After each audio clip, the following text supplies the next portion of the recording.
तो बच्चों, तो पिछले लेक्चर में कुछ होमवर्क दिया था मैंने, जो डिस्कशन वगैरह करना है अपने को।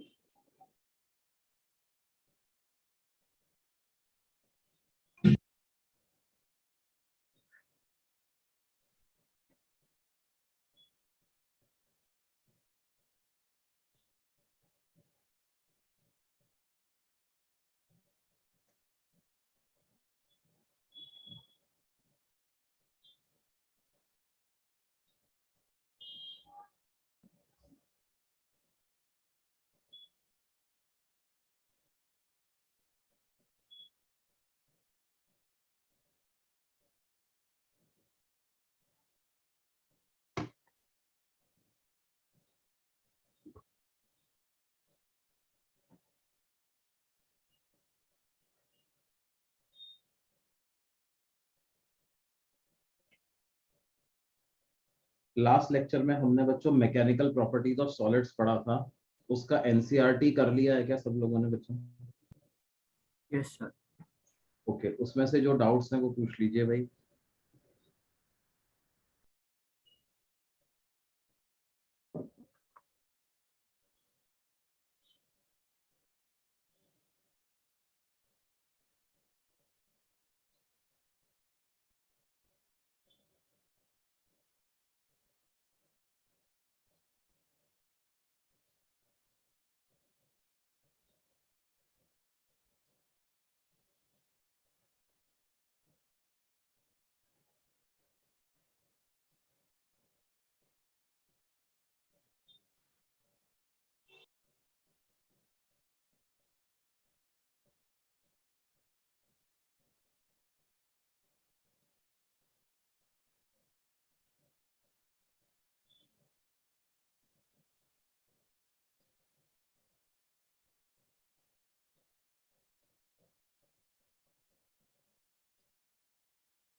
Nine 9.7, 9.9 and 9.11। Okay,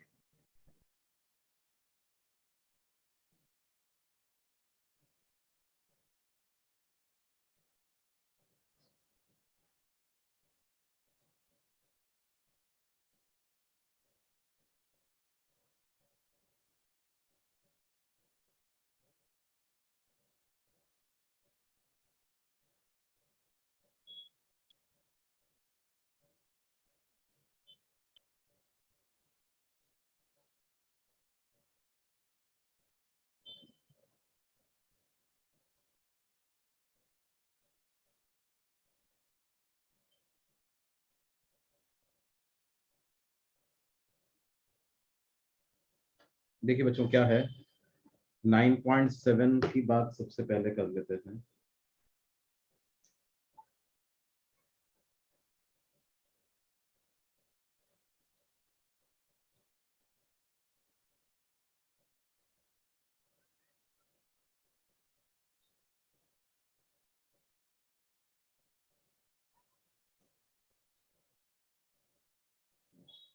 4 identical hollow cylindrical columns of mild steel support a big structure of mass 50,000 kg. The inner and outer radii of each column are 30 and 60 centimeter respectively. Each column are at assuming the load distribution to be uniform, calculate the compression strain of each column. Okay. तो देखिए बच्चों क्या है, कोई बड़ा सा structure है और ये जो पूरा का पूरा बड़ा स्ट्रक्चर है ये क्या है, 4 कॉलम्स जो हैं वो इसको सपोर्ट कर रहे हैं।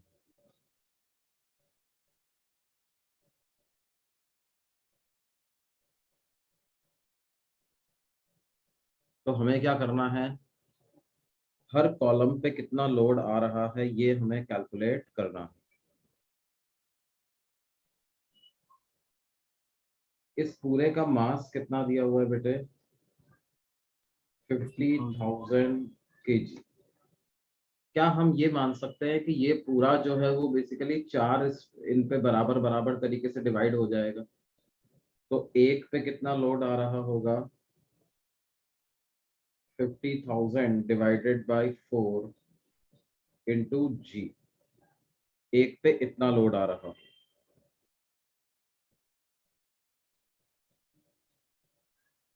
कंप्रेशनल स्ट्रेन की बात कर रहे हैं तो बेटे डेल्टा एल बाई एल की बात हुई है, तो हम लिखते हैं y is equal to F by A divided by delta L by L. तो डेल्टा एल बाई एल की क्या वैल्यू आ जाएगी? F divided by A into Y, है ना। और एफ को क्या लिख देंगे? 50,000 divided by 4 into 10 divided by area. Area कितना हो जाएगा? देखो आउटर डायमीटर और इनर डायमीटर दी हुई है, इसका मतलब क्या है? It suggest that the columns are like hollow cylinders. Hollow cylinder के जैसे कॉलम है। ये आउटर कॉलम है, ये इनर कॉलम। तो जो इनर पार्ट इज हॉलो, ऐसा है ये, है ना।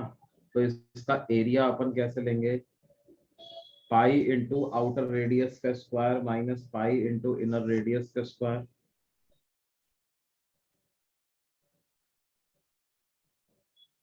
या इसको लिख सकता हूँ पाई R2 square minus R1 square. R2 की क्या वैल्यू आ जाएगी बेटे?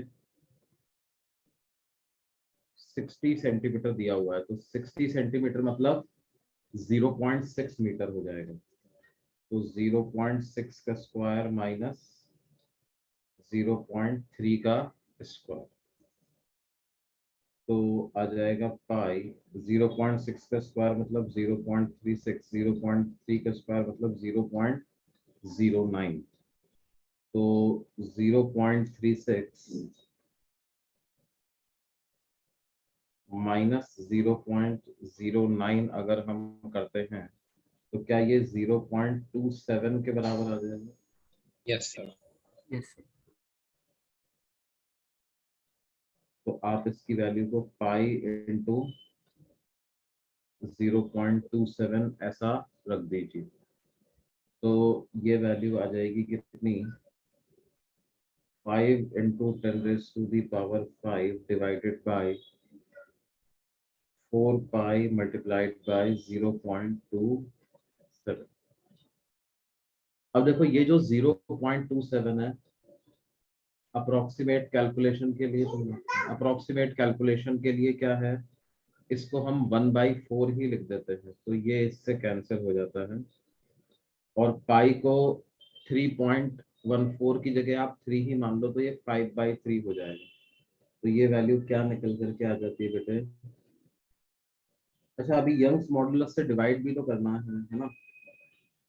तो 5/3 into 10⁵5 divided by Young's modulus of steel. Young's modulus of steel आपको बुक में से ही इसको ऊपर जाकर के डेटा देखना पड़ेगा।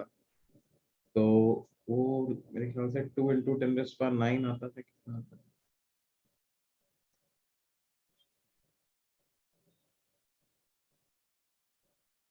यंग्स मॉडुलस ऑफ स्टील दिया हुआ है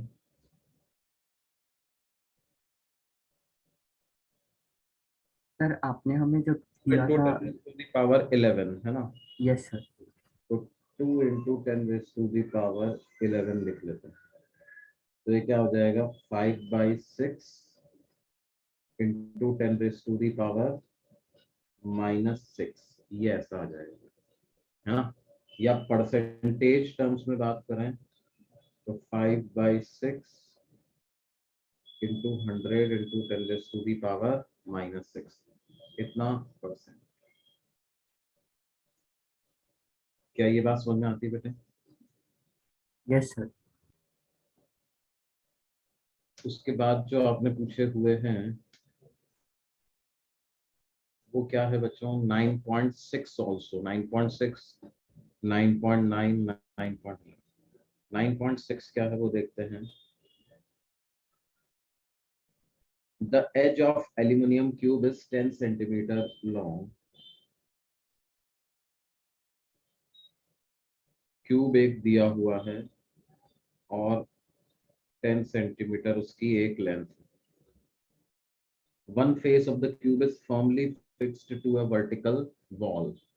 मतलब देखो ऐसी एक दीवार है और इस दीवार से हमने क्यूब को ऐसे फर्मली फिक्स करके रखा हुआ है ना।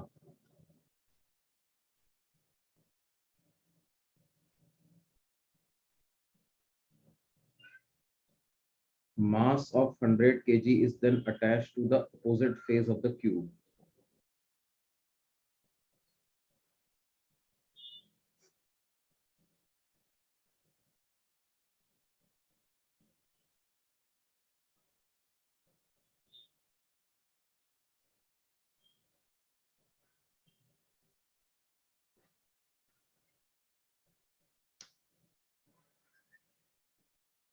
अब क्या होगा बेटे?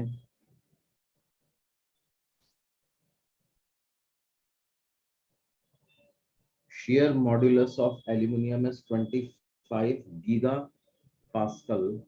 What is the vertical deflection of this face? है ना।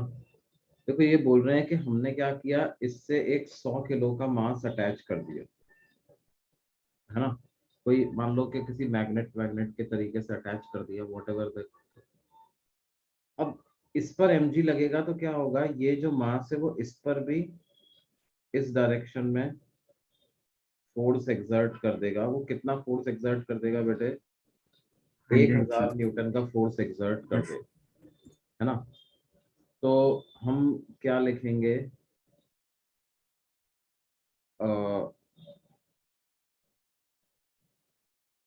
मॉड्यूलस ऑफ रिजिडिटी की हेल्प लेंगे अपन। Eta is equal to F tangential by area divided by displacement by H.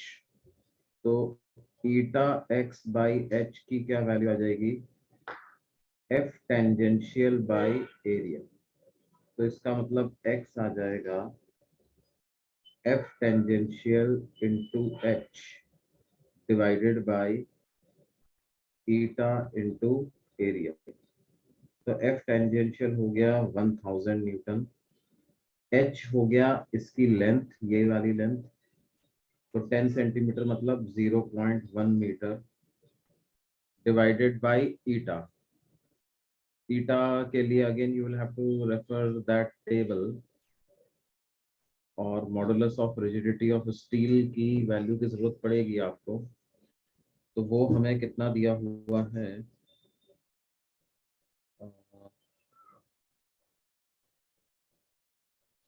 अच्छा इसमें दिया हुआ है ना, इन्होंने ऑलरेडी दिया हुआ है ना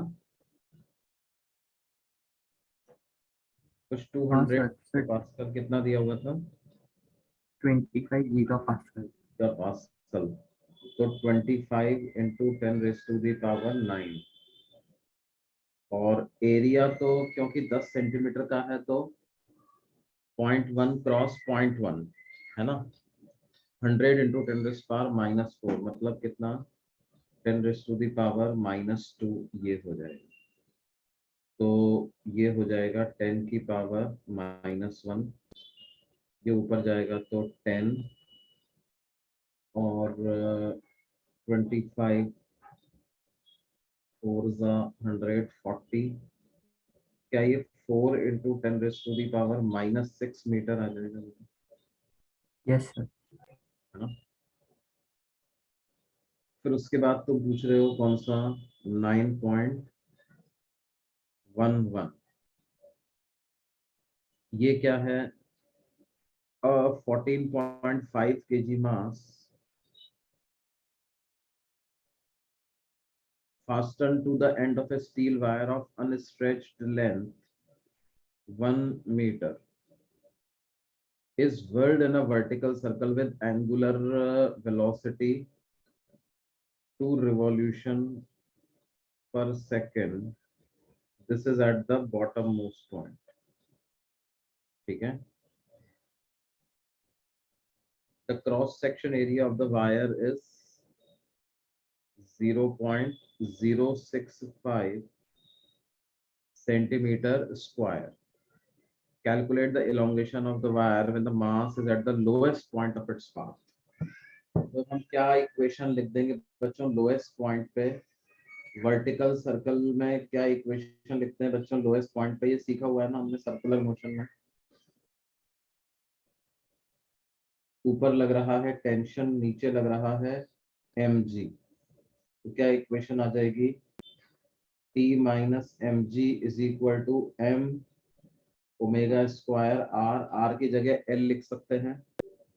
तो इसका मतलब टेंशन की कितनी वैल्यू आ गई बेटे?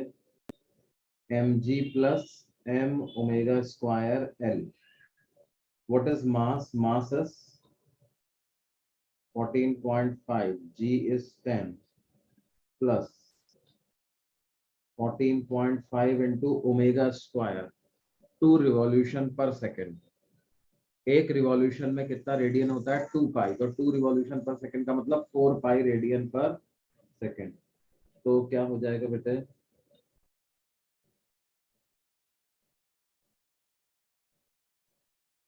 4 पाई का whole square multiplied by L. L is 1 metre. तो ये हो जाएगा 145 प्लस 14.5 इंटू 4 का स्क्वायर है 16, पाई का स्क्वायर है 10. तो ये हो जाएगा 145 प्लस 14.5 इंटू 10 इज 145. 145 को 16 से मल्टीप्लाई कर दो आप.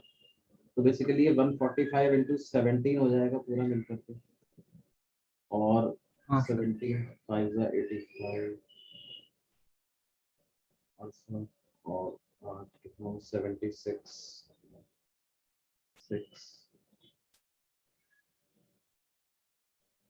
2465 न्यूटन की टेंशन आ जाएगी बच्चों. अब एक बार आपके पास ये टेंशन जो है वो कितना आ गया, ये हमसे क्या पूछ रहे हैं बच्चों? इलोंगेशन पूछ रहे हैं ना वायर में. हाँ सर. तो एक बार टेंशन आपके आगे पास आ गया है तो आप क्या करोगे? y is equal to F by A divided by delta L by L. तो डेल्टा एल बाई एल की वैल्यू क्या होगी? F by A into Y. तो डेल्टा एल को लिख देंगे F L by A into Y, है ना. एफ की जगह हमें लिखना है 2465. लेंथ तो 1 मीटर है. एरिया 0.065 सेंटीमीटर स्क्वायर मतलब 10 रेज़ पावर -4. और यंग्स मॉडुलस को 2 into 10 raise to the power 11 ऐसा लिख सकते हैं बच्चों. हाँ तो सर. आ जाएगा 2465 डिवाइडेड बाय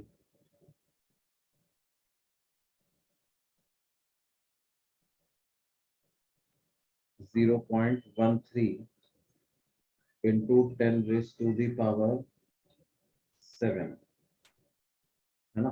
तो आ जाएगा 2465 divided by 13 into 10 raise to the power 5.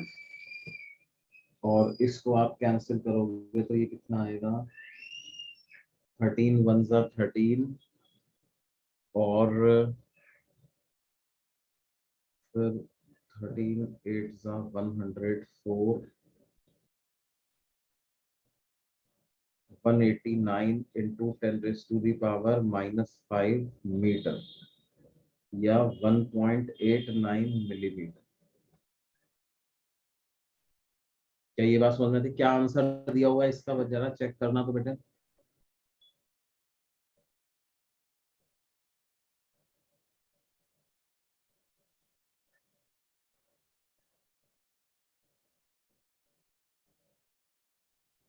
हाँ सर. सर दिया है 1.5 इंटू 10⁻⁻⁴ मीटर.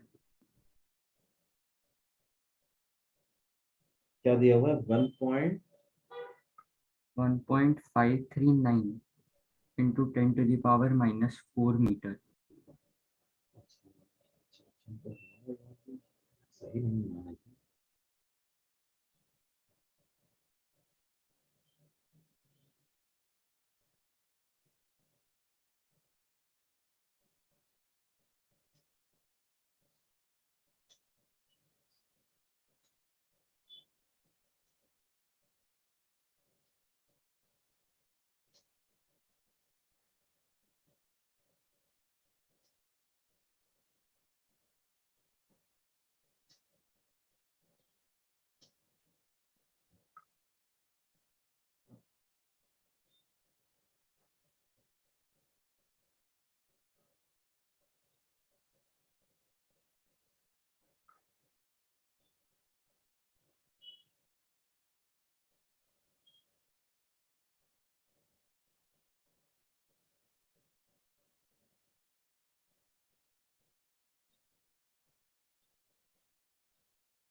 ये कौन सा वायर, स्टील वायर ही दिया हुआ है ना बेटे, या कुछ और दिया हुआ है?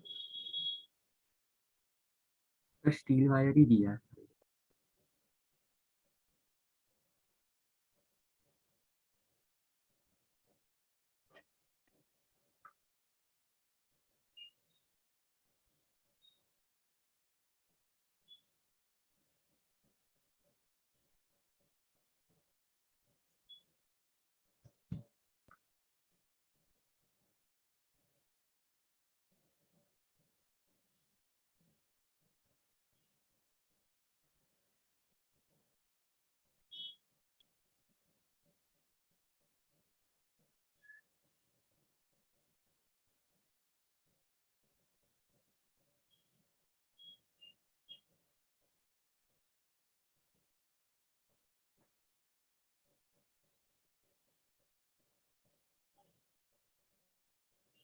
यार आंसर तो यही आ रहा है यार, स्ट्रेट फॉरवर्ड कैलकुलेशन है, कोई खास समस्या नहीं है इसमें, है ना?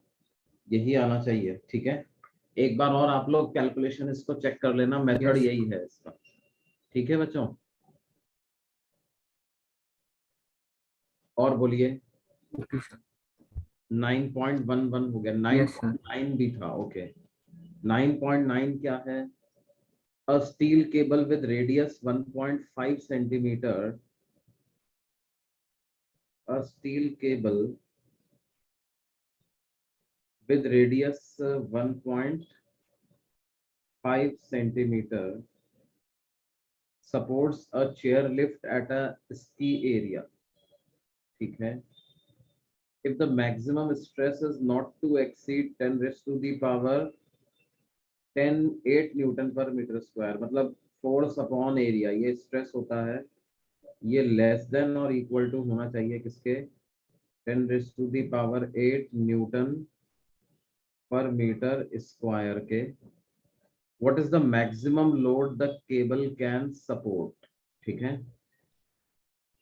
तो बेटे इसका मतलब force must be less than equal to 10 raise to the power 8 into area. Area कितना हो जाएगा? पाई आर स्क्वायर। आर कितना है? 1.5। आर हो जाएगा 1.5 into 10 raise to the power -2 का पाई आर स्क्वायर, ये एरिया आ जाएगा। तो बस ये आ जाएगा आपके पास 10 raise to the power 8 into pi 1.5 का स्क्वायर हो जाएगा 2.25 into 10 raise to the power -4। तो 2.25 इंटू पाई कर दें भाई, तो कितना हो जाएगा ये?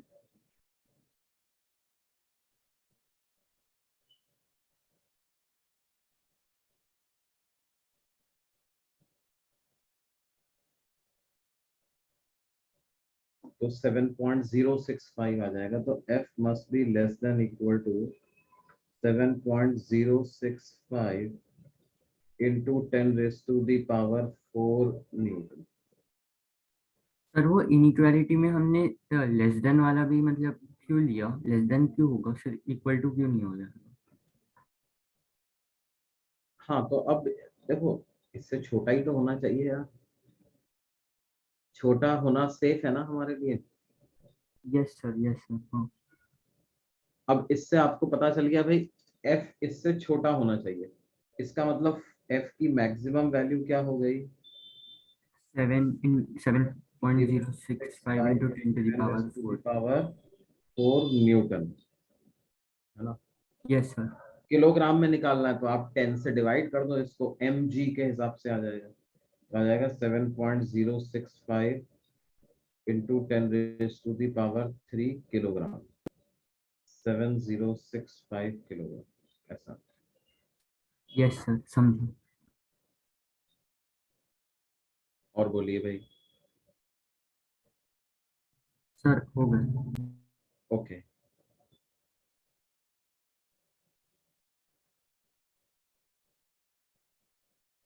तो अब हम बच्चों इसमें क्या है, आगे बढ़ते हैं, है ना।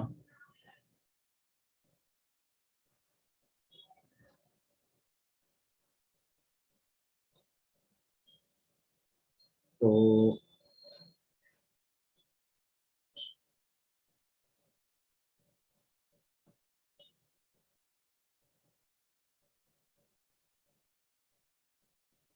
अब अगला चैप्टर हमको कौन सा स्टार्ट करना है बच्चों?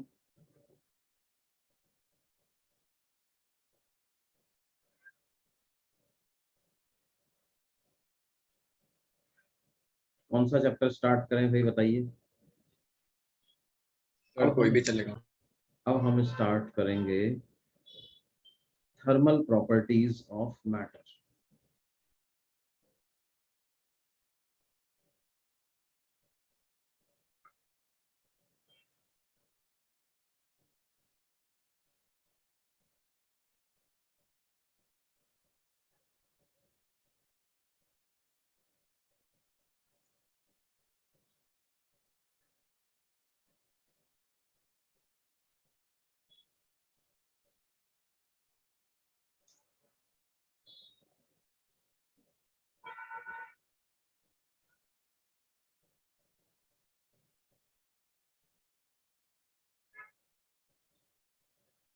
थर्मल प्रॉपर्टीज ऑफ मैटर, देखो बेटे क्या होता है,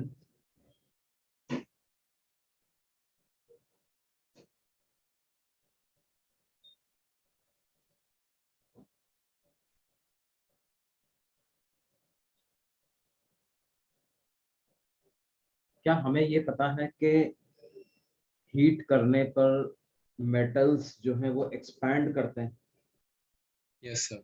और उनको ठंडा करने पर वो कॉन्ट्रैक्ट करते हैं, कॉन्ट्रैक्ट। है ना।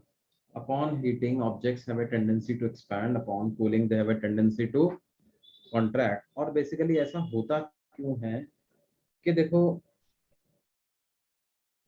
जो पूरे किसी पर्टिकुलर ऑब्जेक्ट की जो लेंथ होगी, या वो जिस मॉलिक्यूल्स से मिलकर के बना हुआ है, उनके बीच में जो सेपरेशन होता है सॉलिड्स में, तो ये सेपरेशन एक टेम्परेचर पे फिक्स्ड होता है ना बेटा। ये जो यस सर। सेपरेशन होता है इसको क्या बोलते हैं? इंटर मॉलिक्यूलर सेपरेशन, है ना। और ये मैंने आपको इसके पहले वाले चैप्टर में भी बताया था कि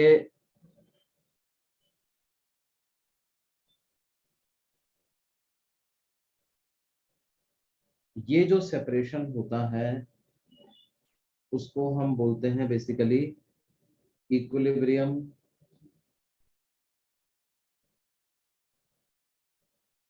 इंटरमॉलिक्यूलर सेपरेशन।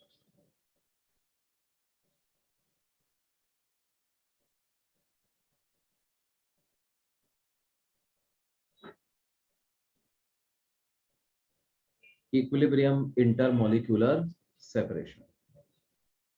अब ये जो इक्विलिब्रियम इंटरमॉलिक्यूलर सेपरेशन होता है, बेसिकली यहाँ पर क्या होता है, मॉलिक्यूल्स के बीच का की जो पोटेंशियल एनर्जी होती है वो मिनिमम होती है, और ये इक्विलिब्रियम वाला सेपरेशन होता है ना।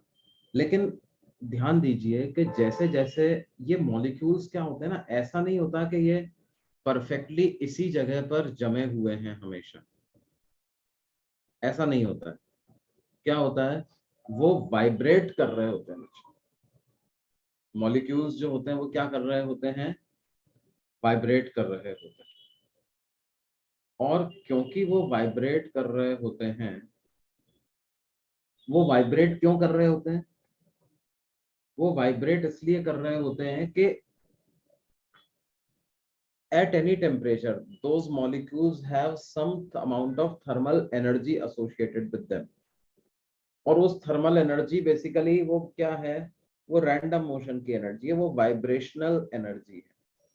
तो जब हम बोलते हैं कि आर नॉट उनके बीच का इक्विलिब्रियम सेपरेशन है, तो ये आर नॉट बेसिकली एक मीन डिस्टेंस होती है। ऐसा नहीं कि वो आर नॉट पे ही हमेशा जमे हुए हैं, वो they are in constant vibrational motion. Solids में क्या होता है, वो कांस्टेंट वाइब्रेशनल मोशन में होते हैं। और जो इसमें एवरेज डिस्टेंस आएगी, डिस्टेंस बढ़ रही है, कम हो रही है, बढ़ रही है, कम, एवरेज डिस्टेंस आर नॉट होती है, ऐसा आप बोल सकते हैं। जैसे जैसे आप टेम्परेचर बढ़ाओगे क्या होगा, उनकी ये वाइब्रेशनल एनर्जी जो है वो बढ़ जाती है।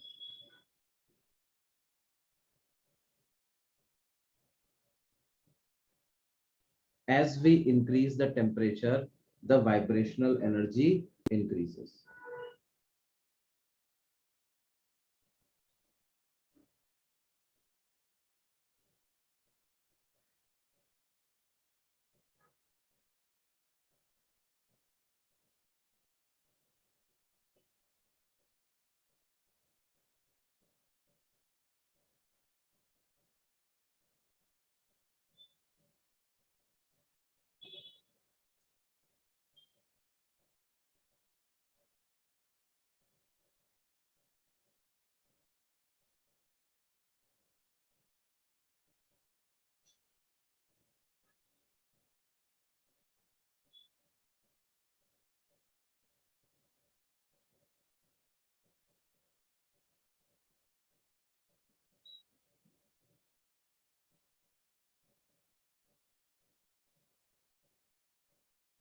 और इसकी वजह से क्या होता है, ये बढ़ने की वजह से हर मॉलिक्यूल के बीच का जो इक्विलिब्रियम सेपरेशन है वो बढ़ जाता है बच्चों।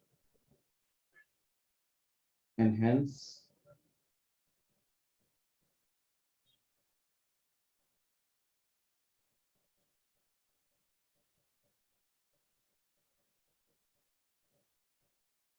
equilibrium separation between molecules increases. अब आप ये मानिए कि हर मॉलिक्यूल के बीच का सेपरेशन बढ़ जाएगा, तो क्या पूरे लैटिस की साइज ही बढ़ जाएगी क्या? Yes, sir.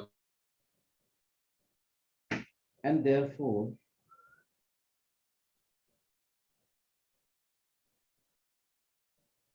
we say that as temperature increases,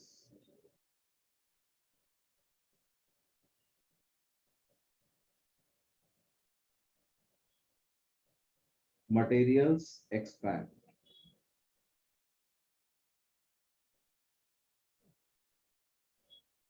materials का क्या होगा, वो एक्सपैंड करेंगे,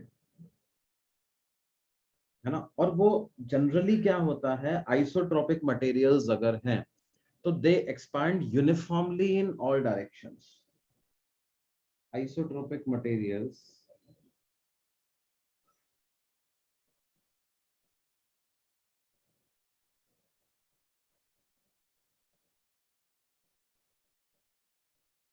expand uniformly in all directions.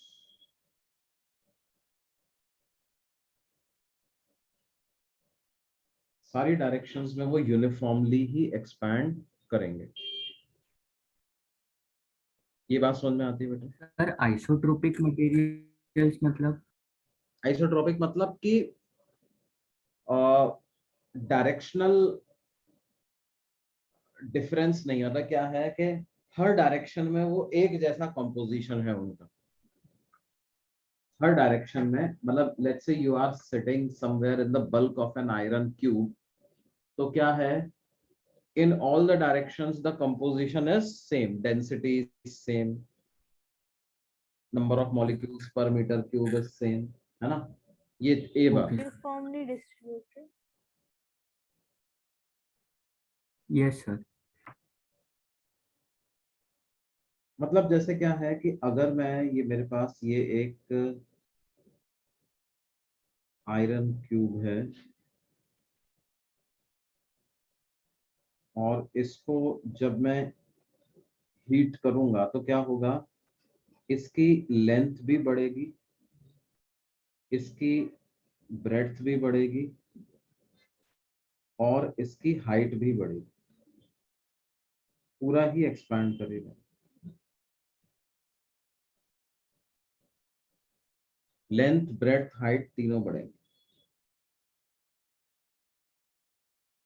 Basically separation between every two molecules of the body will increase. Okay, sir. जैसे मान लो अगर आपको कहा जाए कि हमारे पास क्या है, एक इस तरह की एक डिस्क, ठीक है, लेकिन कैसी डिस्क है ये बच्चों? इसको एन्युलर डिस्क भी बोलते हैं या हॉलो डिस्क भी बोल सकते हैं।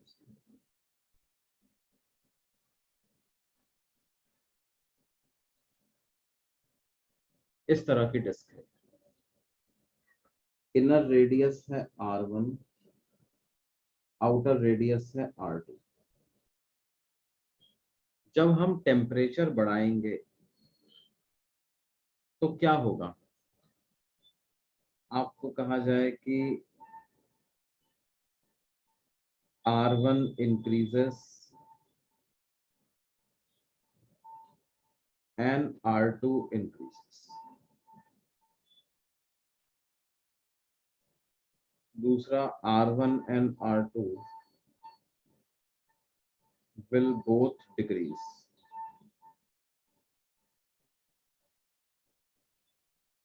सी ऑप्शन है R2 increases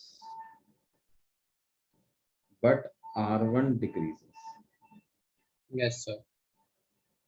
और डी ऑप्शन है R2 decreases but R1 increases। Sir, option C. क्या लगता है भाई? Sir, option C. Sir, option C. Option C लगता है बच्चों। आदित्य को क्या लगता है? आदित्य,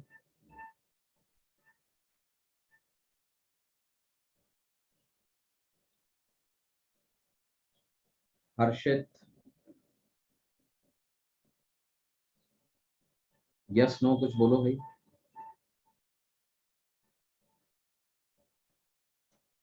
गर्वित, यस सर। हाँ, क्या लगता है बेटे?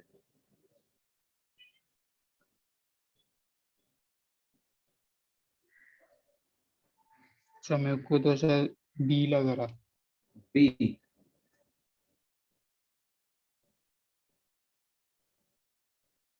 ओके। सोहम, सर सी होगा।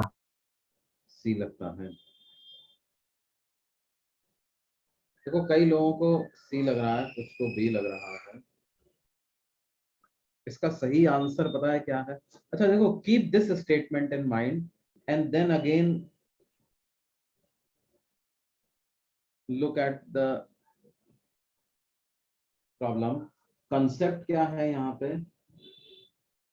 कंसेप्ट ये है जो हमें याद है, जिसके बेसिस पर ये क्वेश्चन बना हुआ है। कंसेप्ट ये है कि एज टेम्परेचर इंक्रीजेस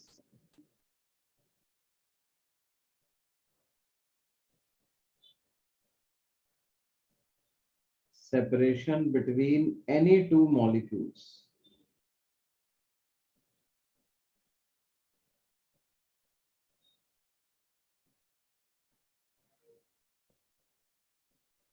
increases। किन्हीं भी दो मॉलिक्यूल्स के बीच का सेपरेशन जो है वो इंक्रीज ही होगा। Keep this concept in mind and then answer the question.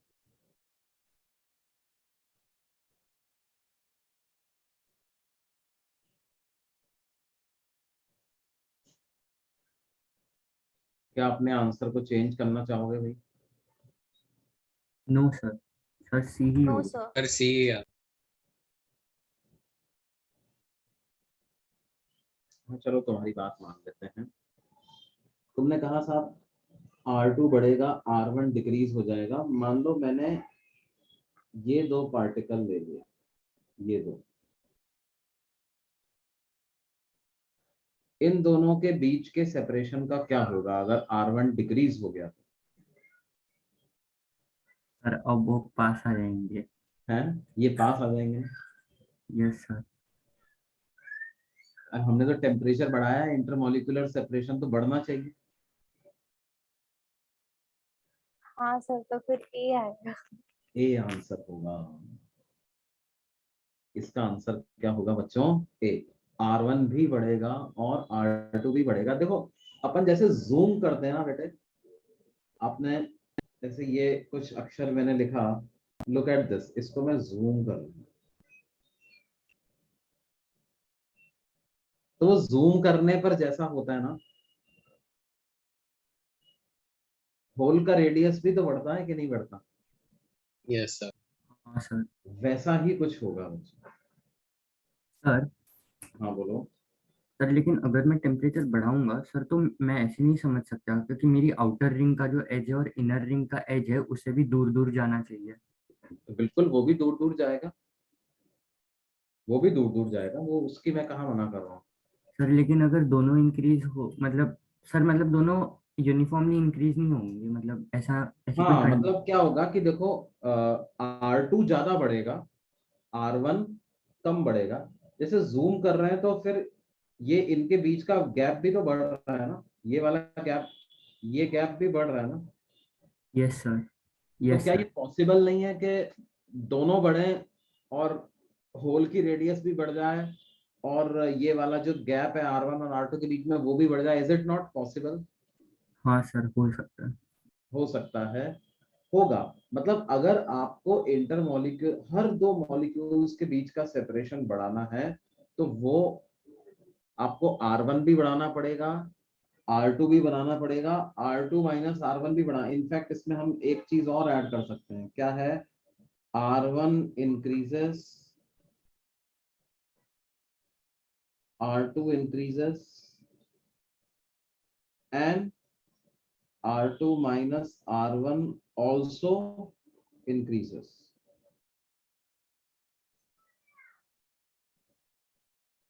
ये बात समझ में आती है? Yes sir.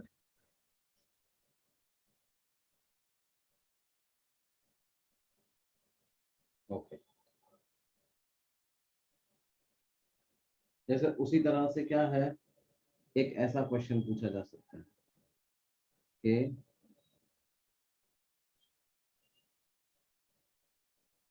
सर एक डाउट है। हाँ बोलो बेटे। सर आपने वो लिखा ना R2 minus R1 also increase, हम्म, इसका मतलब वो रिंग का जो विड्थ है वो पहले के कंपैरिजन में अभी मतलब पतला हो गया ना थोड़ा। ज्यादा हो गया।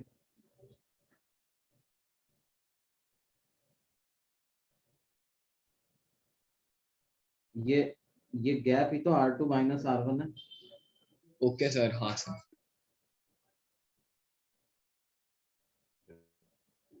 मानो कि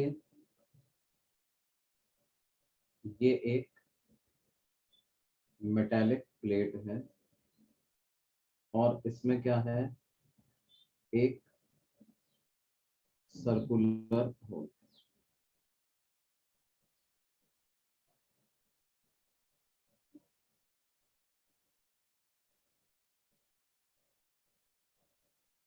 मान लो ये डिस्टेंस r है ना, और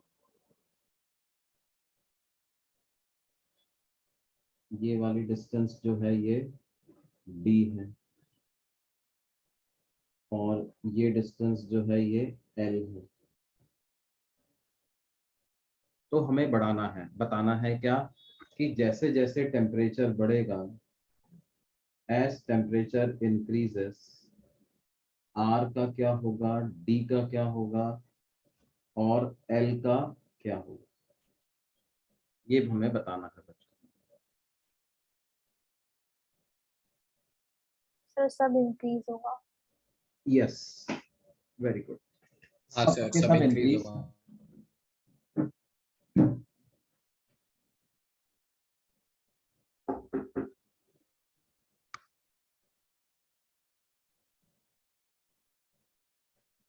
सर हम जो उसका टेम्परेचर बढ़ा रहे हैं ना, मतलब उसको मेल्ट तो नहीं कर रहे ना? हाँ देखो, बहुत ज्यादा टेम्परेचर बढ़ा दोगे तो क्या होगा कि इंटरमोलिक्यूलर सेपरेशन इतना बढ़ जाएगा कि अब आप इसको सॉलिड के रूप में ही क्लासिफाई नहीं कर सकते। समझ रहे हो?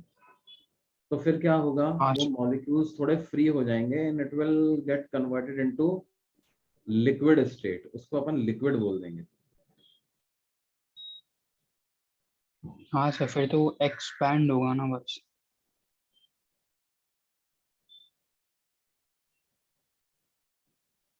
हाँ, तो अभी भी तो एक्सपैंड ही हो रहा है ना। हाँ सर, सर वो पीछे वाले केस में मैं मेल्टिंग समझ रहा था, इसलिए वो बोला। हम्म।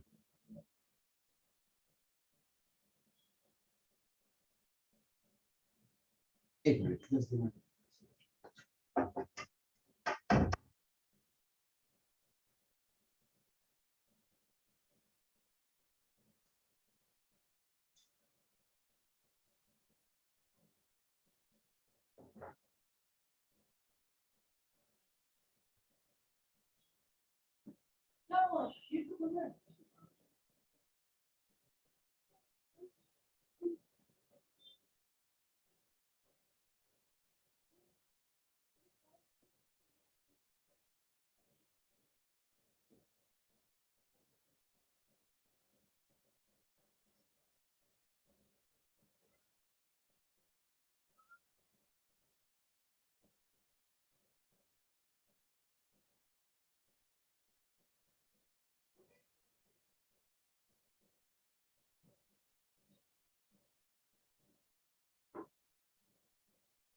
हाँ बच्चों, क्या ये बात समझ में आती है सबको?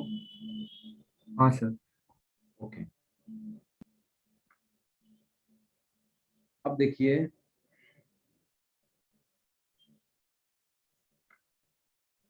इसमें एक्सपेंशन कितना होगा, ये किस बात पे डिपेंड करेगा अलग अलग मटेरियल्स के लिए अलग अलग हो सकता है, मतलब कॉपर का एक्सपेंशन अलग हो सकता है, स्टील का अलग हो सकता है ना।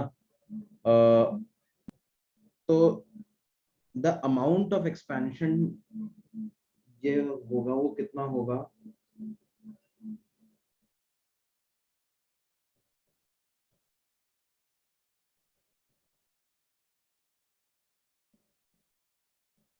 सर तो ये अमाउंट ऑफ एक्सपेंशन क्या मतलब टेम्परेचर इंक्रीज पे डिपेंड करेगा ना? टेम्परेचर इंक्रीज पे तो डिपेंड करेगा ही, ऑफ कोर्स ज्यादा टेम्परेचर बढ़ाओगे तो ज्यादा होगा, लेकिन टेम्परेचर इंक्रीज के साथ साथ ये किस पे भी डिपेंड करेगा, मटेरियल ये कौन सा है? मटेरियल कौन सा उस पर भी डिपेंड करेगा। मान लो आपने 1 डिग्री टेम्परेचर बढ़ा दिया, स्टील का भी बढ़ा दिया, एल्यूमिनियम का भी बढ़ा दिया, तो किसी का एक्सपेंशन कम हो सकता है, किसी का ज्यादा हो सकता है। तो apart from the exact increase in temperature, वो इस पे भी डिपेंड करेगा ही करेगा।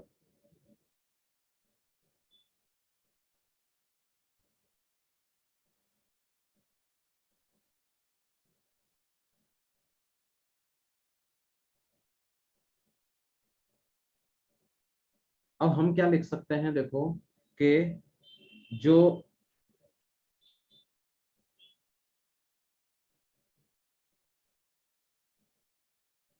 फ्रैक्शनल इंक्रीज इन लेंथ होगा, मतलब delta L by L, it will be directly proportional to the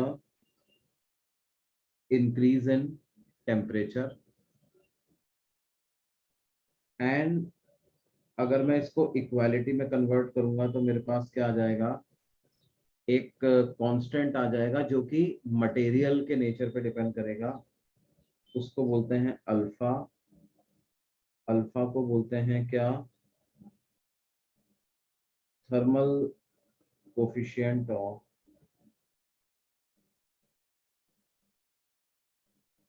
sir एक डाउट है। एक्सपेंशन। हाँ बेटे। सर आपने ऊपर लिखा है ना कि मतलब delta L by L directly proportional to delta T वाला, हाँ बेटे। तो सर उससे मतलब ये तो नहीं समझना कि एल से डेल्टा टी इनवर्सली प्रोपोर्शनल है? क्या क्या क्या, एल के डायरेक्टली प्रोपोर्शनल होगा, मतलब डेल्टा एल को आप क्या लिखोगे, डेल्टा एल को ऐसे लिखोगे ना, एल अल्फा डेल्टा टी, मतलब कितना एक्सपेंशन हुआ है। Delta L is basically the expansion, और एल क्या है, ओरिजिनल लेंथ।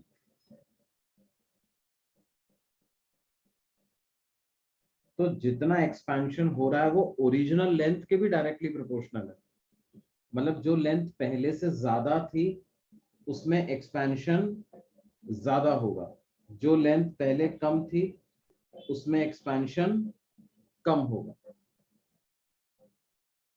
जैसे ओके इधर सर। अपन ने आउटर होल और इनर होल की बात करी, तो क्या है, R2 में भी इंक्रीज होगा, R1 में भी इंक्रीज होगा, but the increase in R2 will be greater than the increase in R1। उसी की वजह से R2 माइनस R1 भी बढ़ रहा है एक्चुअली। क्या ये बात समझ में आती है बेटे? Yes sir. अब देखो यहाँ पर क्या है कि एक चीज हमें ध्यान रखनी है कि जब हम बोलते हैं कि भाई क्या है, ये पेज एक्स्ट्रा,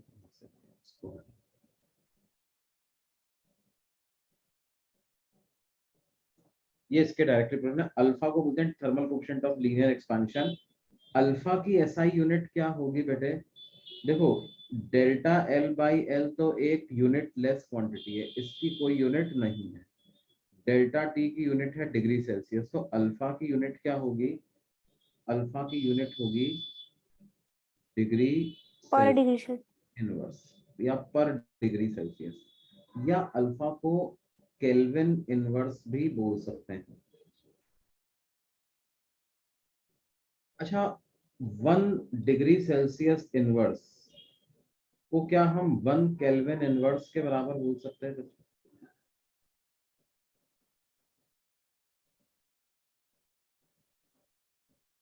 क्या 1 डिग्री सेल्सियस इनवर्स को 1 केल्विन इनवर्स के बराबर बोल सकते हैं?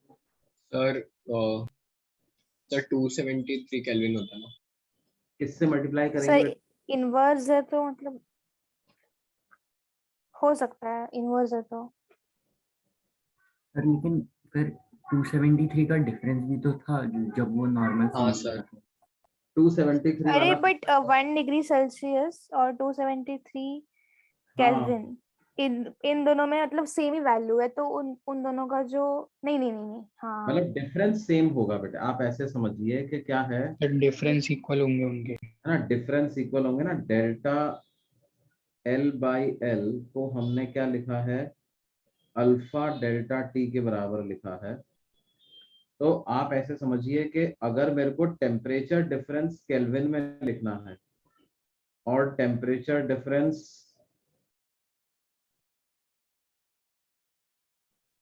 इन डिग्री सेल्सियस लिखना है, तो क्या ये दोनों बराबर होते हैं? यस हाँ सर। सर।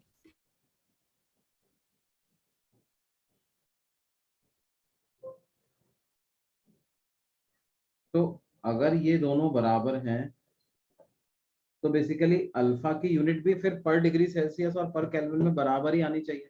Yes sir. इसमें क्यों डिफरेंस आएगा? Yes sir. सर ये वाला पार्ट नहीं समझा। अच्छा एक बात बताओ कि मैंने एक ऑब्जेक्ट का टेम्परेचर 10 डिग्री सेल्सियस से 13 डिग्री सेल्सियस कर दिया, तो उसके टेम्परेचर में इंक्रीज कितना आया? 3 डिग्री सेल्सियस। 3 degree Celsius. इसको केल्विन में कन्वर्ट करो तो 10 डिग्री सेल्सियस का मतलब कितना केल्विन हो गया? 283 केल्विन। 283। 283 केल्विन। 13 डिग्री सेल्सियस का मतलब कितना केल्विन हो गया? ये मैंने क्या लिख दिया? 286। 283। 286। ये हो गया 286 केल्विन। तो इन दोनों में डिफरेंस कितना आया? 3 डिग्री। 3 3 केल्विन। केल्विन। क्यों भाई? Yes sir. Yes sir. तो टेम्परेचर डिफरेंस तो डिग्री सेल्सियस में लिखे हैं या डिग्री केल्विन में लिखे हैं, वो सेम ही बात है ना। ओके सर समझा। तो मतलब वो टेम्परेचर डिफरेंस है ना, तो वो डिफरेंस है, एडजस्ट हो जाएगा। डिफरेंस है ना। तो क्योंकि डिग्री सेल्सियस और डिग्री केल्विन में क्या होता है, वो रिलेशन ऐसा ही होता है कि क्या है, 1 डिग्री सेल्सियस का राइज और 1 केल्विन का राइज सेम है। तो अल्फा की भी यूनिट पर डिग्री सेल्सियस और पर डिग्री केल्विन में सेम होनी चाहिए। अल्फा की भी जो वैल्यू आएगी वो पर डिग्री सेल्सियस और पर डिग्री केल्विन में सेम आनी चाहिए कि नहीं आनी? Yes sir, yes sir. है ना, यही बात अपन बताना चाह रहे हैं।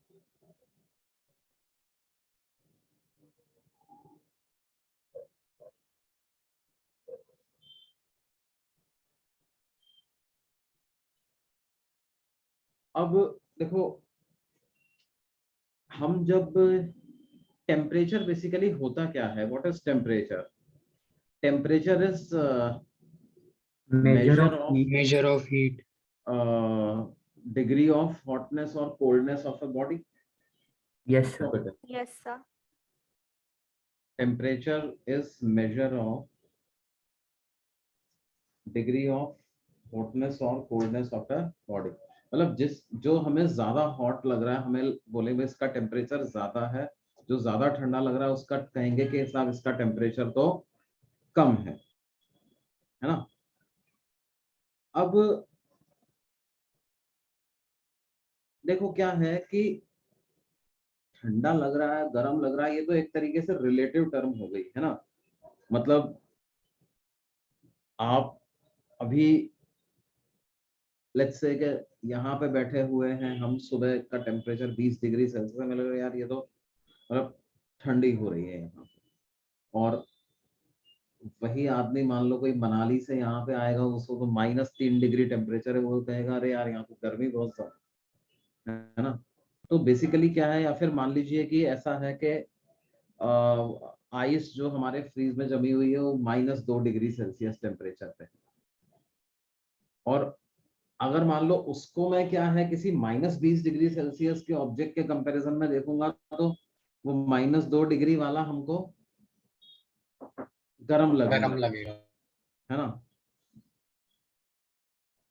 तो बात क्या है कि वैसे तो ये रिलेटिव टर्म है, लेकिन तब भी क्या है अपने को इनको मेजर करने की जरूरत पड़ती है, ठीक है। मेजर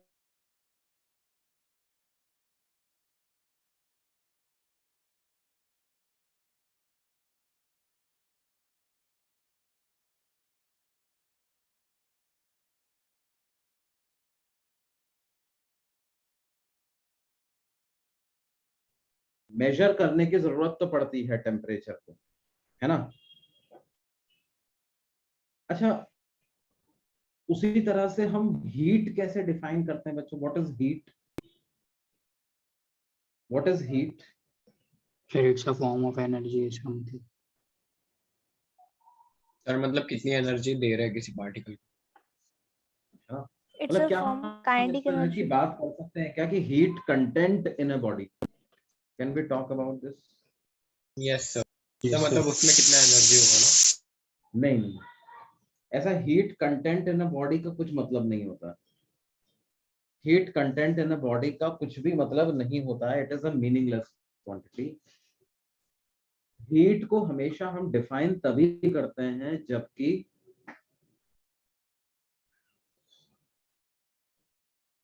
वो एक बॉडी से दूसरे बॉडी में ट्रांसफर होती। जब वो एक बॉडी से दूसरे बॉडी में ट्रांसफर होती, बेसिकली हम क्या बोलते हैं कि heat is a form of energy which gets transferred between two bodies due to a difference of temperature sir between due to them, difference of thermal state ना। due to difference of thermal temperature। State लिखा था sir book में। तो जब भी एक body से दूसरे बॉडी में ये एनर्जी जाएगी तभी इसको अपन डिफाइन करेंगे। Heat content of the body का कोई मतलब नहीं होता है। It is defined only when it is transfer from one object to another. तो आप इसको ऐसे लिख सकते हो, heat is a form of energy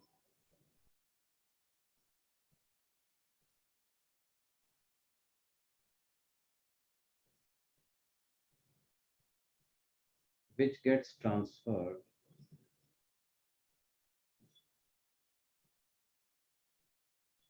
from one body to another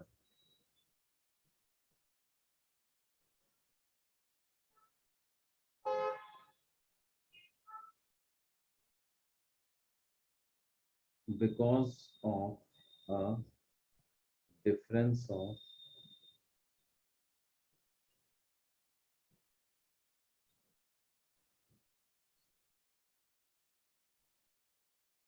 temperature between them।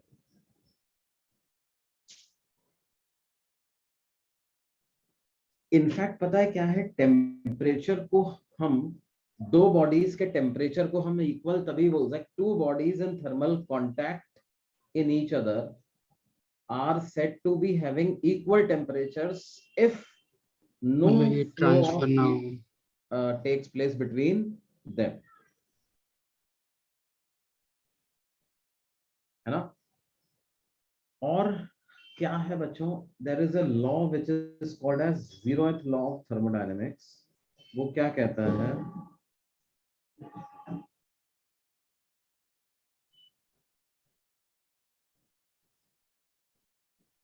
कि if A and B are in thermal equilibrium with each other,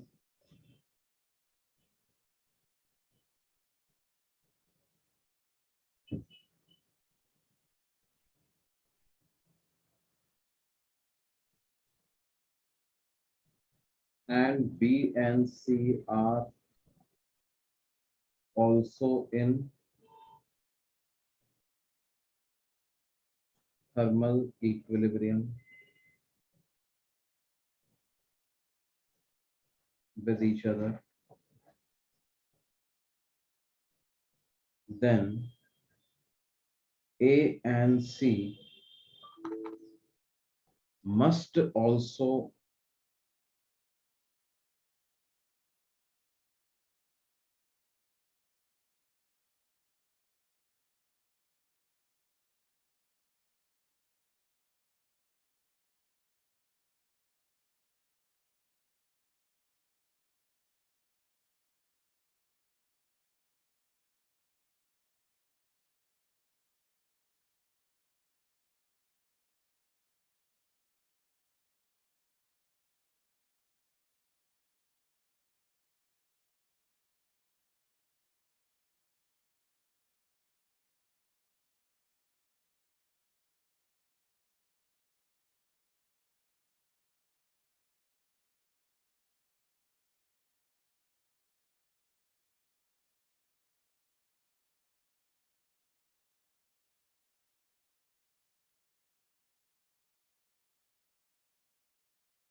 हाँ बच्चों,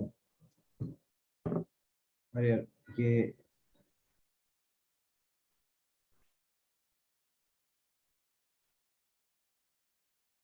लैपटॉप बंद हो गया था, उसकी वजह से मैं अचानक से ये साइन आउट हो गया। इसमें स्क्रीन दिख पा रहा है बच्चों आप लोगों को?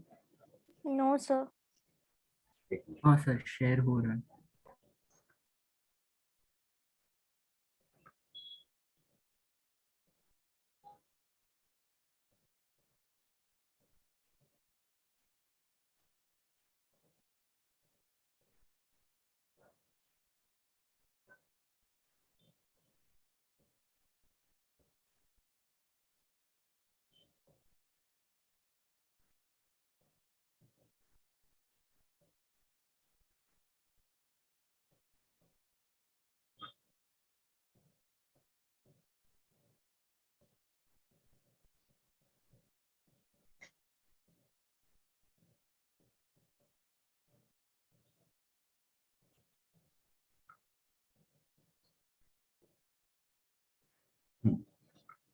तो देखो मैं क्या लिखा रहा था। अगर ए और बी जो हैं वो थर्मल इक्विलिब्रियम में है एक दूसरे के साथ, बी और सी आपस में थर्मल इक्विलिब्रियम में है, तो क्या होगा बच्चों? ए और सी भी थर्मल इक्विलिब्रियम में होने चाहिए। देखिए क्या है,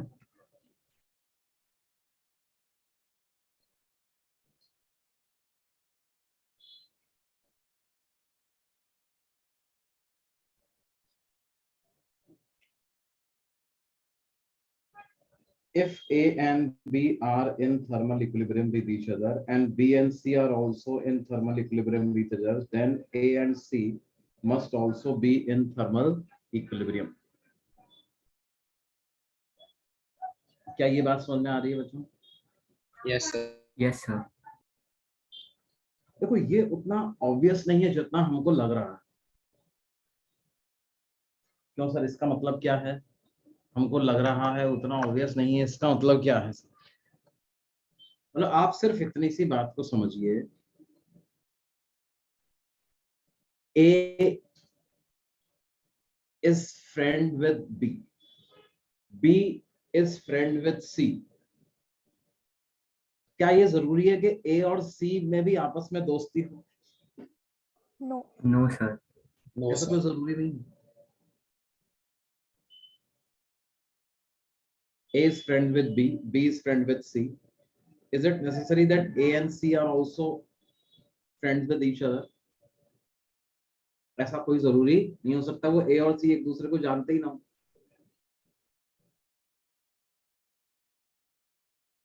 देखो ये थर्मल इक्विलिब्रियम में ऐसा जरूरी क्यों हो रहा है? लेकिन अच्छा, अगर मैं आपसे ये पूछूं कि ए has same amount of let's say A has same amount of money as B has same amount of money as C. तो क्या ये जरूरी है कि A and C must also have same amount of money? Yes, Yes, sir. sir. Yes, sir. ये जरूरी है। जब इसको हमने किसी एक अमाउंट से लिंक कर दिया, किसी एक पर्टिकुलर पैरामीटर से लिंक कर दिया, तो क्या होगा? तो हम वो ये रिलेशन बोल सकते हैं। इसका मतलब thermal equilibrium between two bodies. Thermal equilibrium किस स्टेट को बोलते हैं? जब दो बॉडीज के बीच में कोई हीट का ट्रांसफर नहीं हो रहा होता। Two bodies are said to be in thermal equilibrium when no transfer of heat between them takes place. Sir ये नहीं समझा। थर्मल इक्विलिब्रियम का मतलब क्या है? No transfer of heat between two bodies.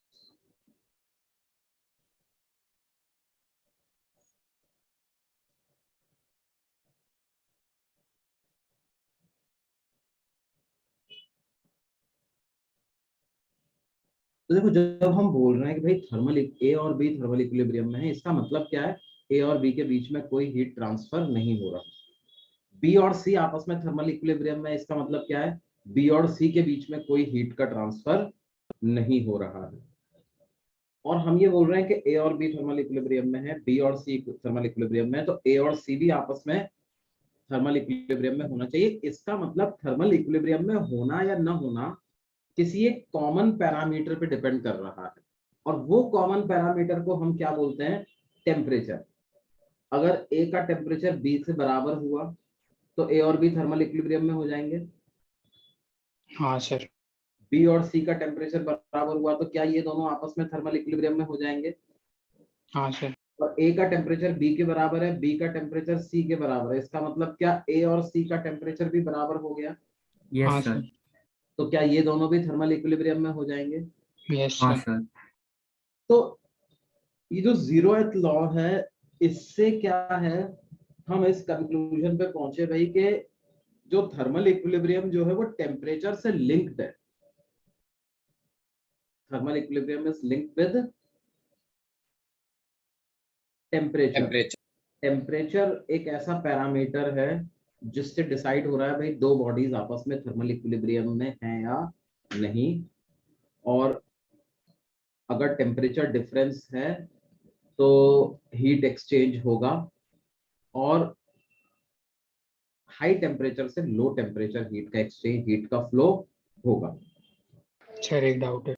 हाँ बोलो बेटा। सर तो फिर आपने मतलब अभी ये क्या बोला कि वो ऑब्वियस नहीं है जितना हम सोच रहे थे।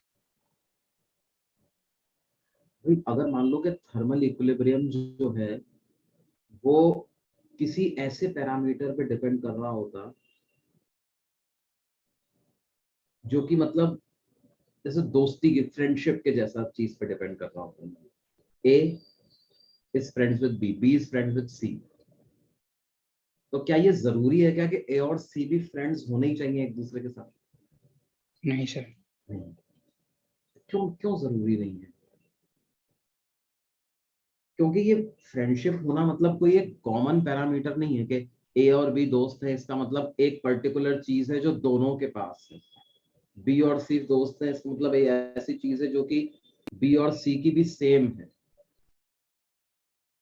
तो ए और सी की भी अपने आप सेम हो ही जाएगी, तो मतलब वो भी दोस्त हो ही जाएंगे। नहीं सर वो तो समझा, लेकिन सर इसमें नहीं समझा ये, मतलब इसमें आपने क्यों बोला ऐसा? भाई अगर मान लो थर्मल इक्विलिब्रियम, हमें क्या पता, हमें थोड़ी ना पता था पहले से थर्मल इक्विलिब्रियम टेम्परेचर पे डिपेंड करता है। मान लो थर्मल इक्विलिब्रियम टेम्परेचर पे डिपेंड नहीं कर रहा होता, किसी ऐसे ही पैरामीटर पे डिपेंड कर रहा होता, हीट एक्सचेंज टेम्परेचर पे डिपेंड नहीं करता। जैसे मतलब क्या वो जीरो उस लॉ टाइम का वैलिड केस है होगा? जब वो, मतलब जब वो थर्मल इक्विलिब्रियम पे डिपेंड नहीं करता, वो उस टाइम के लिए वो केस हुआ। हाँ, मतलब आपको जब तक ये जानकारी नहीं है कि थर्मल इक्विलिब्रियम टेम्परेचर पे डिपेंड करता है, तब तक ये zeroth law of thermodynamics obvious नहीं लगेगा, लगना चाहिए आपको। हाँ Yes, सर sir. अभी समझा। पहले आपको कोई आकर के जीरोथ लॉ बताएगा, फिर आप इस कंक्लूजन पे पहुंचेंगे कि क्या है, ये जो थर्मल इक्विलिब्रियम में होना या ना होना, ये किसी एक कॉमन पैरामीटर पे डिपेंड कर रहा है अभी, और वो कॉमन पैरामीटर क्या है, वो टेम्परेचर है। Yes sir. क्या ये बात समझ में आ रही है? हाँ यस सर। सर असलियत में मतलब ये जीरोथ लॉ टेम्परेचर पे डिपेंड करता है ना? हाँ, basically see, after the zeroth law was given, then people think कि क्या हो रहा है भाई, पहले ये एक्सपेरिमेंटली देखा गया कि ए को बी के साथ आपने थर्मल इक्विलिब्रियम में रख दिया, उनके बीच में कोई हीट एक्सचेंज नहीं हो रही है। बी को सी के साथ थर्मल इक्विलिब्रियम में रखा, आपने देखा कि कोई हीट एक्सचेंज नहीं हो रही है। फिर जब ए को सी के कांटेक्ट में रखा, देखा इसमें भी कोई हीट एक्सचेंज नहीं हो रही है, और ऐसा हमेशा होता है।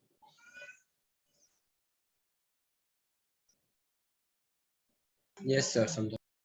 तो फिर क्या है, फिर इस बारे में ये बात बनाई गई कि क्या है, थर्मल इक्विलिब्रियम का होना या ना होना, मतलब दो बॉडीज के बीच में हीट एक्सचेंज होना ना होना is linked with that temperature. Temperature अगर सेम है तो हीट एक्सचेंज नहीं होगी, तो हम कहेंगे कि थर्मल इक्विलिब्रियम में है।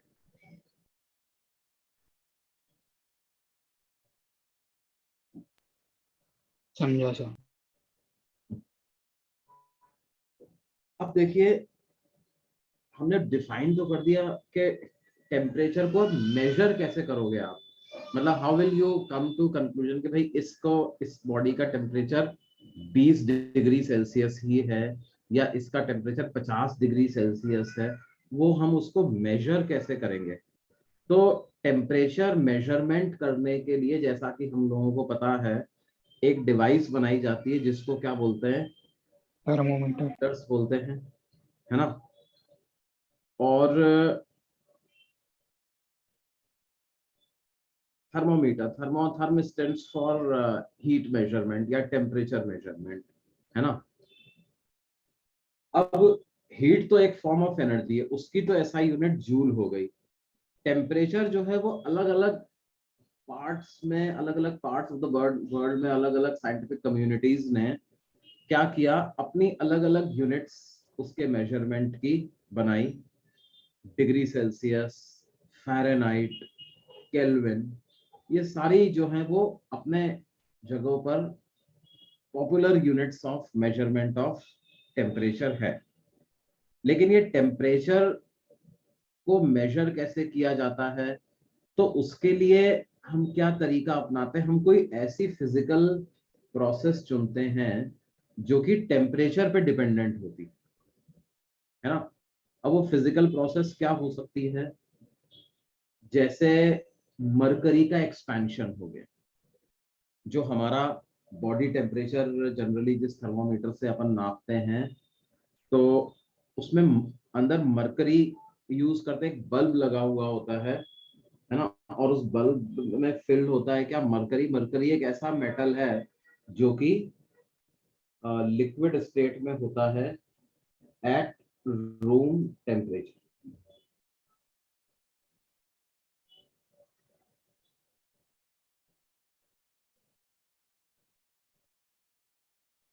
ये इस तरह का आपके पास कोई थर्मोमीटर है, यहाँ पर बल्ब में क्या फील्ड होता है, यहाँ पर फील्ड होता है मरकरी, है ना।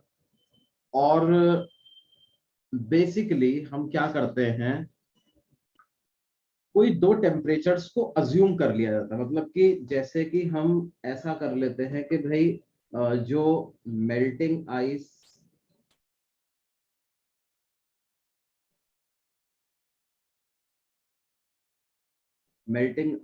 एट 1 एटमॉस्फेरिक प्रेशर को हम टेम्परेचर असाइन कर देते हैं, उसको अपन बोल देते हैं साहब इसका टेम्परेचर है 0 डिग्री सेल्सियस, या बॉइलिंग वाटर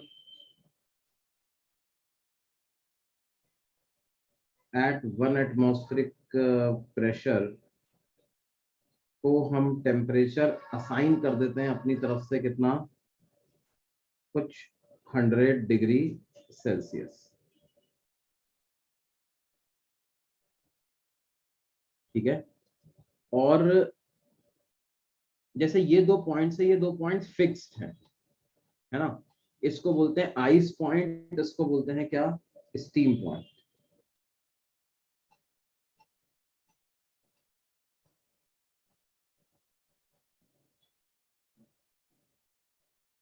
ठीक है, तो भाई हमें कुछ तो रेफरेंस लेना पड़ेगा, है ना, किसी प्रोसेस को तो रेफरेंस लेना पड़ेगा कोई स्केल तैयार करने के लिए। तो यहाँ पर हम क्या करते हैं, 2 पॉइंट ले लेते हैं। एक हमने ले लिया जिस पॉइंट पे आइस फ्रीज हो रही है, पानी आइस में कन्वर्ट हो रहा है वो 0 डिग्री सेल्सियस, या आइस पानी में कन्वर्ट हो रही है वो 0 डिग्री सेल्सियस। और दूसरा वो पॉइंट जिस पर की वाटर जो है वो स्टीम में कन्वर्ट हो रहा है, इसको फ्रीजिंग पॉइंट और बॉइलिंग पॉइंट भी हम लोग बोलते हैं, है ना। अब बात क्या है बच्चों के, इसके बीच में हम जैसे लेट्स से कि मान लो कोई और टेम्परेचर पे कोई बॉडी हुआ, तो आप क्या करोगे, इस थर्मोमीटर को उसके कांटेक्ट में रखोगे, और थर्मोमीटर को उसके कांटेक्ट में रखने के बाद आप ये देखोगे कि भाई ये मरकरी का कितना एक्सपेंशन हो रहा है। जैसे जैसे ये मरकरी एक्सपैंड होगा, ये बेसिकली आप ऐसे समझिए कि यहाँ पर एक और अंदर एक हॉलो ट्यूब जैसी बनी होती है जिसके अंदर ये मरकरी मूव कर सकता है। तो अकॉर्डिंग टू द टेम्परेचर ये मरकरी जो है वो राइज करेगा। और आप क्या करते हो, आपने मान लो इसको क्या किया, एक बार बॉइलिंग वाटर के कांटेक्ट में यहाँ पर रख दिया, बॉइलिंग वाटर के कांटेक्ट में रख दिया, और ये मान लो इतना राइज कर जाता है, तो आप यहाँ पे क्या लिख दोगे, 100 डिग्री सेल्सियस। और एक बार आपने क्या किया, इसको आइस के कांटेक्ट, मेल्टिंग आइस के कांटेक्ट में रख दिया, तो वहां पर आप क्या लिख दोगे, 0 डिग्री सेल्सियस। अच्छा, क्या ये लेकिन बात, जनरली तो सर कैलोरीमीटर यूज होता है ना। कैलोरीमीटर यूज होता है बेटे स्पेसिफिक हीट कैपेसिटी निकालने, टेम्परेचर, स्पेसिफिक हीट कैपेसिटीज अगर आपको ऑब्जेक्ट का निकालना है, मतलब क्या है, हमने 2 ऑब्जेक्ट्स को आपस में मिक्स किया, लेट्स से कि वाटर में मैंने किसी हॉट मेटालिक ऑब्जेक्ट को डिप कर दिया, है ना, और फिर उसके बाद हमने उसको स्टर किया, फाइनली उन्होंने आपस में कितनी हीट एक्सचेंज करी, उनका फाइनल कितना टेम्परेचर हो गया। अभी अभी अपन ये देख रहे हैं कि साहब हम स्केल तैयार कैसे करेंगे। ठीक है, एक स्केल को यस आप सर। तैयार करो, स्केल को तैयार करने के लिए देखो क्या है, आपने मान लो ये कहा कि साहब मरकरी का जो एक्सपेंशन होता है वो कुछ इस फॉर्मूला से लिंक हो गया, delta L by L equal to alpha delta T, ऐसा लिख दिया मैंने, है ना।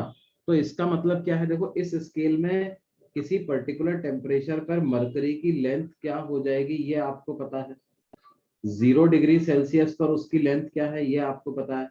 तो आपको डेल्टा एल पता चल गया, आपको एल पता चल गया, तो उसके बेसिस पर क्या आप टेम्परेचर में चेंज कितना आया है इसको कैलकुलेट कर सकते हैं, यस सर। Yes sir. है ना। अच्छा आपको क्या है, एक बार आपको ये भी पता है कि 100 डिग्री सेल्सियस पे मरकरी कितना एक्सपैंड कर जाना चाहिए, ये भी पता है आपको। तो पहले उसकी मदद से आपने अल्फा निकाल लिया, और फिर उसके बाद किसी और टेम्परेचर पर डेल्टा एल को नाप करके आपने वो टेम्परेचर क्या है वो टेम्परेचर को पता लगा सकते हो, yes sir.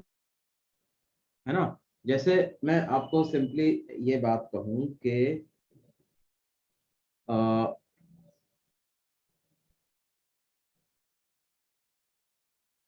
the expansion in mercury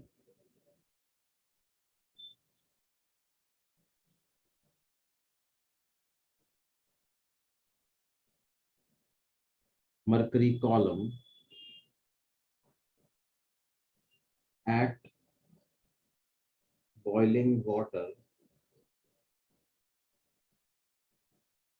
is, कोई भी अपन एक रैंडम वैल्यू ले रहे हैं, इज 15 सेंटीमीटर, है ना, then what should be the temperature for which expansion of mercury is, let's say, 6 centimeters.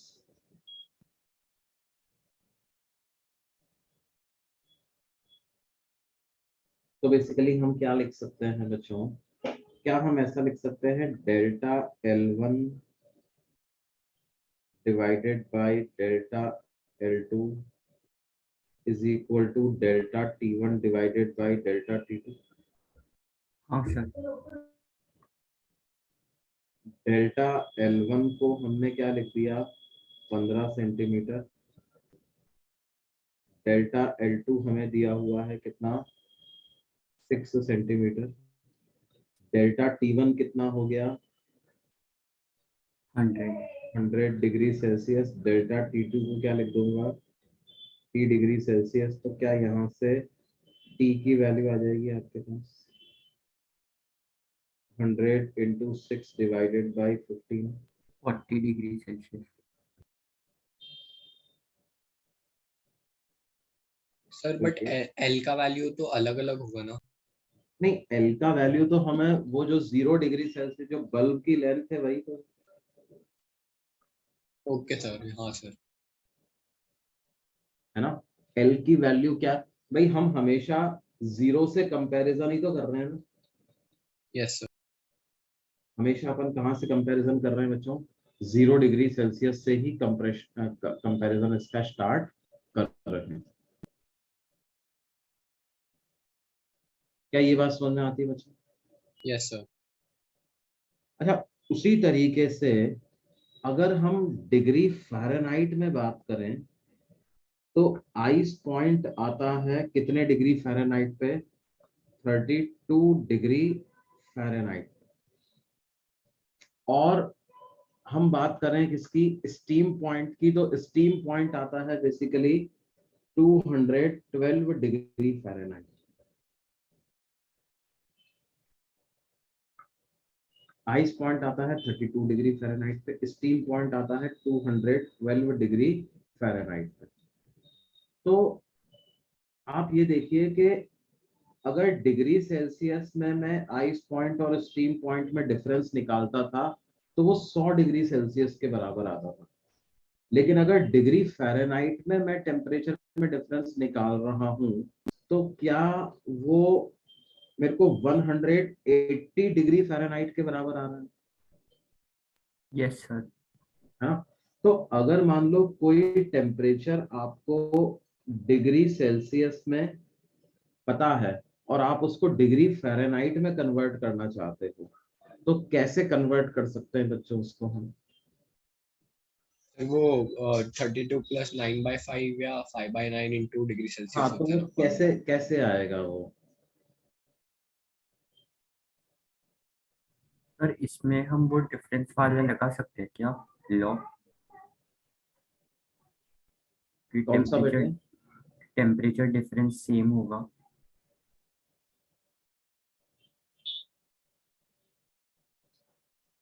Temperature difference मतलब सेम नहीं है ना।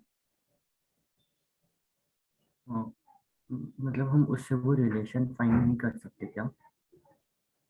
भाई बेसिकली हम ये मान लें कि क्या होता है, डिग्री सेल्सियस और डिग्री फ़ारेनहाइट का जो स्केल होता है वो लीनियर होता है ना, मतलब आप ऐसा बोल सकते हो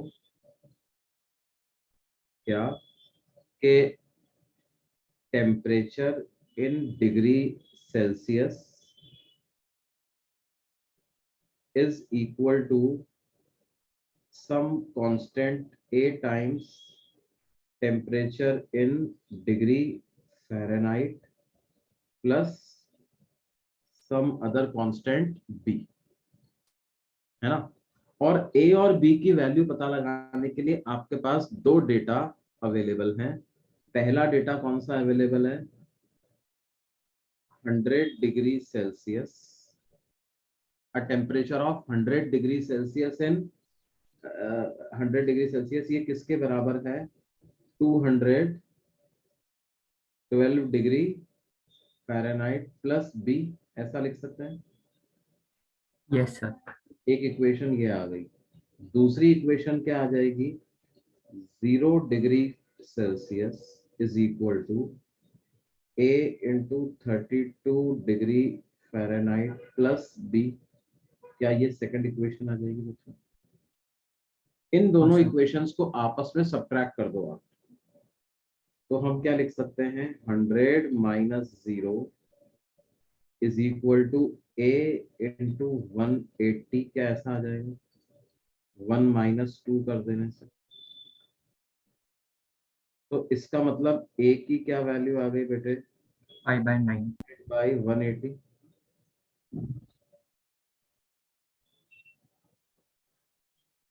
या इसको आप कितना लिख सकते हो? 5/9।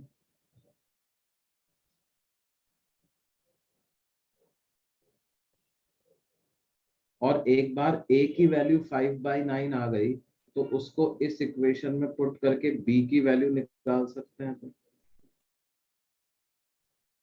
तो 0 is equal to a into 5/9, sorry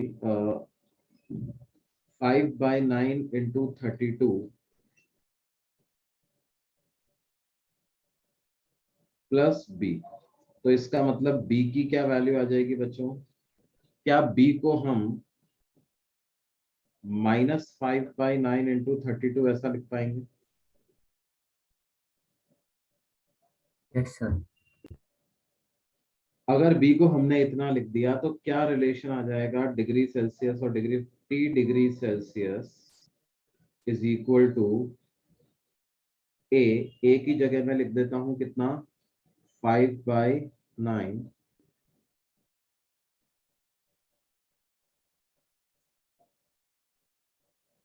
into temperature in degree Fahrenheit plus b। तो वो हो जाएगा -5/9 इंटू 30, या आप ऐसे लिख सकते हो temperature in degree Celsius is equal to 5/9 into temperature in degree Fahrenheit minus 160/9।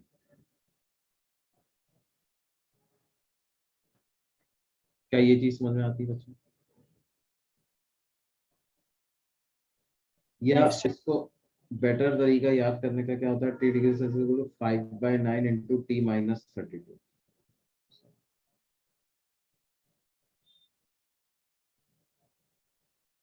Degree Celsius is equal to 5/9 into degree Fahrenheit minus 30। हमसे ये क्वेश्चन भी कभी कभी पूछ लिया जाता है कि बताओ ऐसा कौन सा टेम्परेचर है जो कि डिग्री सेल्सियस और डिग्री फ़ारेनहाइट -40 -40 डिग्री।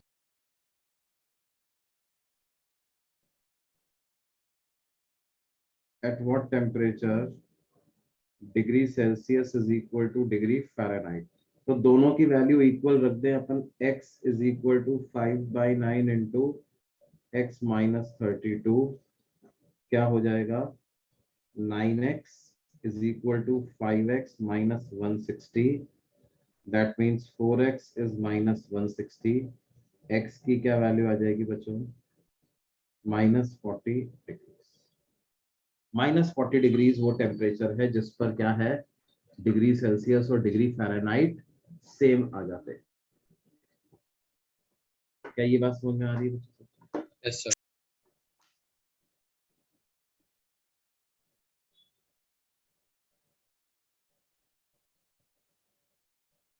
ठीक है बच्चों, बाकी जो है इसको अगली क्लास में हम कंटिन्यू करेंगे, है ना? Okay sir.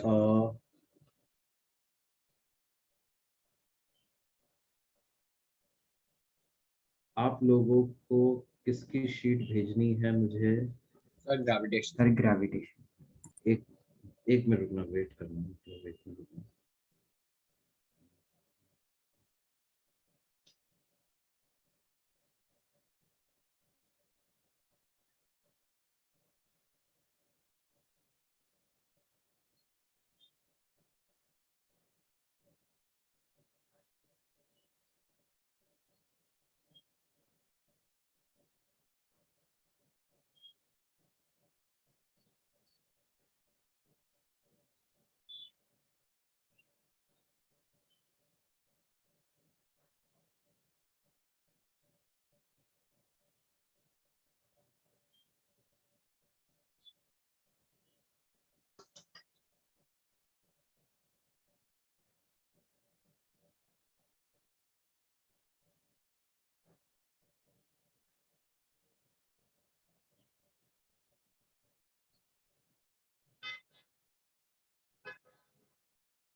देखो तो बच्चों, मैंने एक वो जो टारगेट 23 वाला ग्रुप है उस पर भेजा है। हाँ सर आ गया। ठीक है, तो इसमें क्या है, इसमें पहले न्यूटन्स लॉ ऑफ ग्रेविटेशन है, फिर केपलर्स लॉस की बात करी गई है ना। आप लोग जैसे एक्सरसाइज में देखोगे तो look at exercise 1 part 1। Section A में यूनिवर्सल लॉ ऑफ ग्रेविटेशन है, सेक्शन बी में ग्रेविटेशनल फील्ड एंड पोटेंशियल है, सी में पोटेंशियल एनर्जी है, फिर डी वाला सेक्शन जो है वो केपलर्स लॉस का।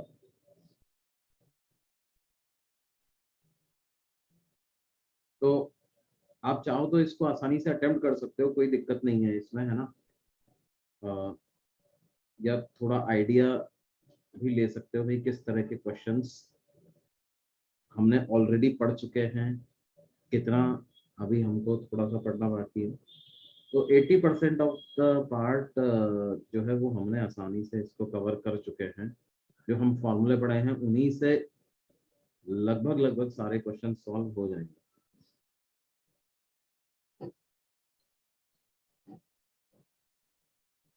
Okay sir. Yes sir. जैसे मेंस और एडवांस के तो स्पेशली आप सारे क्वेश्चन, मेंस के तो आप सारे क्वेश्चन अटेम्प्ट कर ही सकते हो अभी, है ना। ठीक है बच्चों, ओके सर। तो अगली क्लास में मिलते हैं। Okay sir, thank you sir, bye sir. Thank you sir.